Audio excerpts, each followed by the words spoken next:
Hey now, it's been a few years since I brewed an IPA, and I've got a bunch of malty beers coming down the pipe, so I figured it was time to get something nice and hoppy coming my way. Now, IPAs are a little bit tricky for me. I don't like a lot of commercial ones because I find that a lot of them are really just one-dimensional. They're usually too light when it comes to the actual malt, and there's not enough backbone to stand up to some of that higher bitterness, and it's just like bitter grapefruit in your face or whatever, right?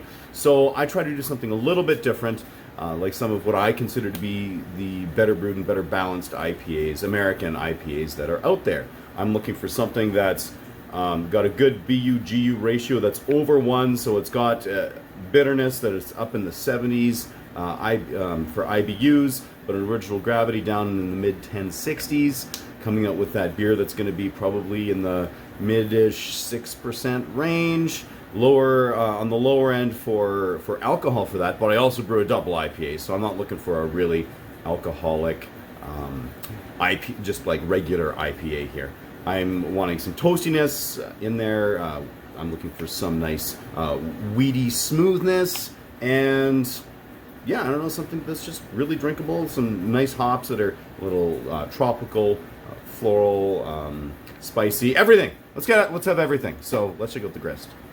For the malt here, I'm starting off with North American 2-row. It's from RAR, and that's going to be my base. I'm then going with 10% white wheat malt, 10% Munich, and between the two of those with the white wheat malt, like I said, hopefully just kind of smoothing out the beer a little bit, giving it a little bit of extra body, maybe some extra head, which is always nice, head retention. And with that Munich, we're going for some really nice toasty depth to this beer. And then I've got 3.5% of Crystal 80, which will give it just a little bit of that kind of darker, sweet, caramelly stuff going on, but not too much because I'm not looking for a sweet beer by any means. And it'll give it a little nice color. So let's get this milled up.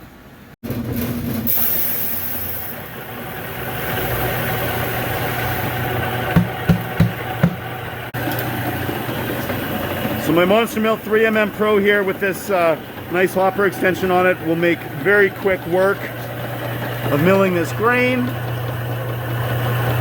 Oh yeah. So it's time to mash in here. I've got my water, my strike water is set, and I'm planning on mashing here at 65 Celsius or at 149 Fahrenheit. I haven't treated this water at all other than filtering it and then adding some pH stabilizer just because this is a slightly lighter beer for the water chemistry around here. That's a nice little mix. I'm going with 3 liters per kilo for my water to grain ratio, which is pretty standard. If I was going much higher with the wheat, I would probably increase that water ratio, but this will be just fine. We're circulating nicely there. And of course, really hazy here. Coming through the sight glass, but that will change up. That'll change up there as we convert those starches to sugars. After a 1-hour mash, this is definitely cleared up quite a bit. It's a really nice color. Things are still recirculating nicely in there.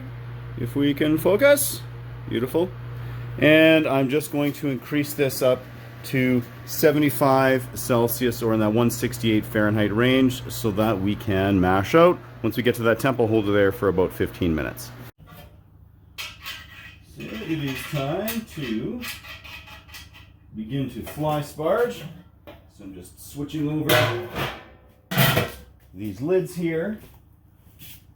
I'm going to throw in my super fancy, I'll call it a deflector plate, right in the middle there. And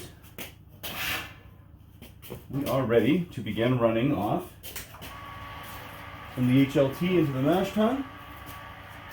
I'm going to let at least a gallon or so probably get in here, and then I will start to run off into the boil kettle out of the mash tun. There we are, starting to run off to the boil kettle here. I do have some first wort hops that are going to go in. I'm going to wait until I have some volume in here just so that I avoid both the pickup tube and that nut down there on the sidewall, which is for the sight glass pickup. Speaking of hops, look at all this. We've got a blend of Falconer's Flight, Centennial, and a little Chinook. For first wort hops here, I'm using a 10.2% Falconer's Flight, and I'm going with 56 grams, and that's going to give us the majority of the IBUs for this beer, which are calculating out at 73 is the total for this brew. So we are ready to flame on, maybe. Woo! There we go. We just hit the volume that we need in the boil kettle here. I'm going to pull out that lock line, and I'm going to harvest, or collect, I should say, a little extra wort, about 8 ounces of that wort, and that's going to be used for the super moss fining agent that I'll be adding 10 minutes left in the brew. There we are.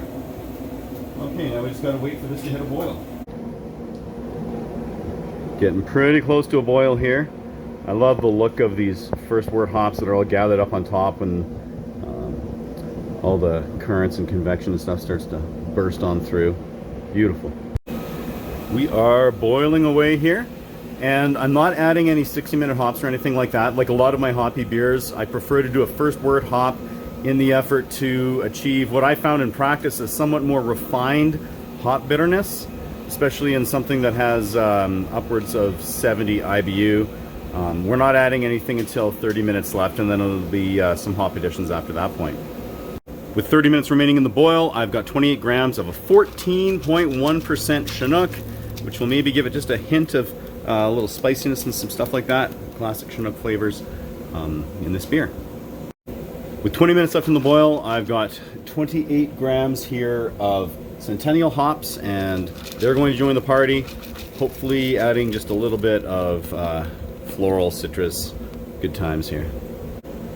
10 minutes left, and I'm going to be adding 40 grams of this Falconer's Flight hops, a little bit more of that in here, a little bit of flavor and heading into aroma. And a couple of minutes ago I did add these super moss finings in that wort that I had reserved. It's time to flame out. I'm going to add my flame out hops here. I've got 20 grams each of some Centennial and some Falconer's Flight. Sprinkle those in. Quickly grab my stainless spoon that's been sitting in here during the boil so it's nice and sanitized. And we're going to do a quick whirlpool here. And that's going to help the hops hopefully form a nice little cone sort of in the center of the bottom of the pot. And some of that trub, a bunch of that, all the protein and stuff that's sort of coagulated, especially with those super moss finings in there. Nice whirlpool going, and there we go. So now I'm just going to lid this, give it 15 minutes, and then we will be ready to run off into carboys. I've just begun the process of running off this wort. It's going through my Blickman plate chiller there. So we're going to fill up both of these carboys here, and then we'll get them downstairs for fermentation. Well, original gravity came in at 1062, which is a few points low.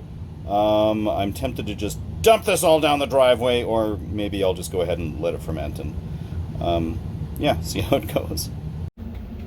So since this gravity is up in the 1060s, I am going to give this just a little bit of oxygen here using this diffusion stone and this oxygen cylinder here. So I'm going to turn that on. I'm going to give it 30 seconds here.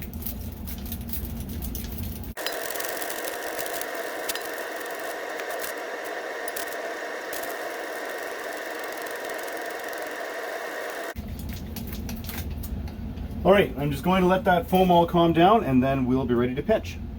The foam has died down enough that I'm going to go ahead and add starter. So I've got, this was a 4,000 milliliter starter. Of course you can see the difference when you go by weight as opposed to going by volume.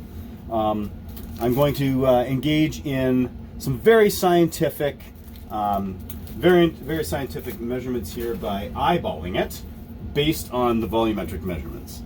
So 1.875-ish is what we want left in here. see. Oh yeah, ways to go.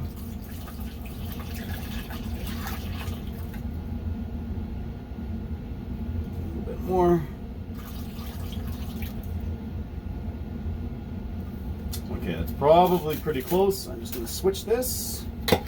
We'll go here. We'll see how close they wind up being.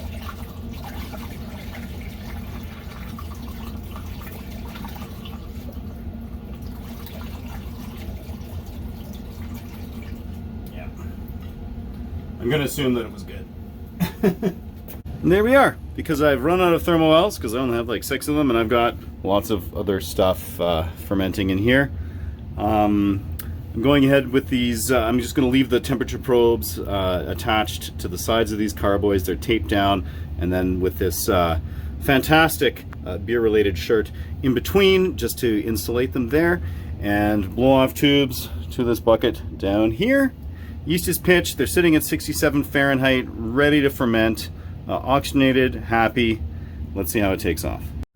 The next morning, we are seriously angry here with these fermentations. Some stuff popping off in the blow-off bucket, which is why we've got it.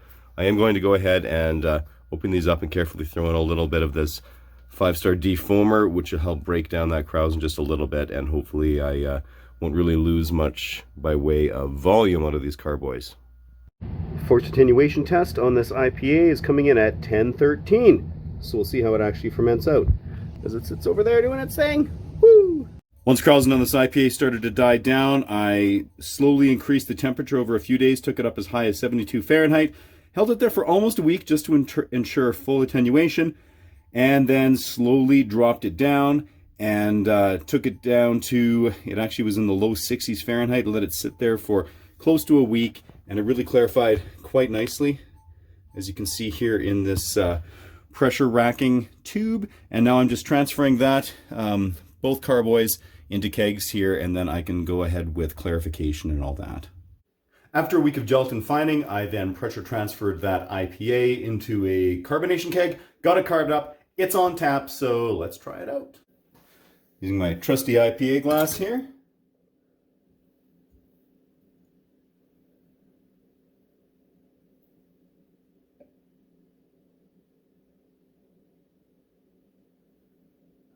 It's looking beautiful.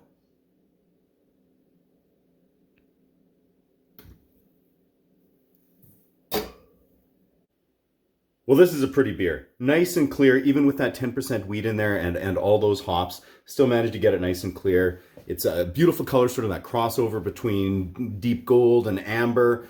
Nice head, tight, small little bubbles on it. Just beautiful to look at. In the aroma, we're getting tropical, we're getting citrus, we're getting just a little bit of spice and a hint of that sort of resiny character, piney character, just from that nice, really nice blend of hops that we used here with the Falconer's Flight, the Centennial, and that little bit of that splash of Chinook we tossed in there. Down to taste, the most important part. This is really everything I was hoping for. We got some nice toastiness in here with that Munich malt. There's that soft character, just the ever tiniest hint of tang from that wheat malt that went into it. And the hops are really shining through nicely. Even with that high bitterness, up in the 70s here, it's really drinkable and smooth. Again, I'm going to credit the first wort hopping with that. My favorite move on these higher bitterness beers. And just all those tropical citrus hop flavors coming through here. Just gorgeous and easy drinking IPA in that mid 6% alcohol range. Great for a cold or a hot day with food, by itself, anything. Just a really well-balanced, delicious IPA. I mean, I'm biased, but I brew what I like. So here we are. Anyway, give it a whirl if you have a chance. And until next time, keep it at 11.